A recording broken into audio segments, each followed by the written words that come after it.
இந்த ஃபிஷ்ஷை தான் போட போகிறோம். ஃபிஷ்ஷு வெட்டி ரெடியாக இருக்குது.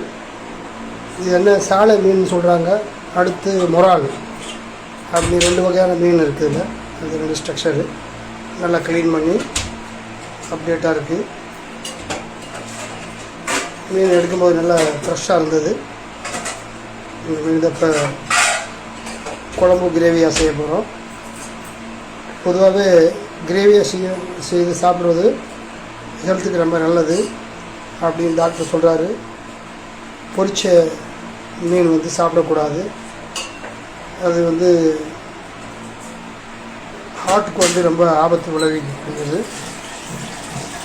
அதனால் பொரிச்சதோ வறுத்ததோ எண்ணெயில் போட்ட எந்த பலகாரமும் எந்த ஒரு மீனோ உணவோ அதிகமாக சாப்பிட்டோம்னா ஹார்ட் ப்ராப்ளம் வரும் அப்படின்னு மருத்துவத்துறையாக எச்சரிக்கை இருக்குது. அதனால் நம்ம கிரேவியாகவே நல்லா பாயில் பண்ணி தான் சாப்பிட போகிறோம். இதுதான் நம்ம செய்கிற இப்போ மீன் குழம்பு.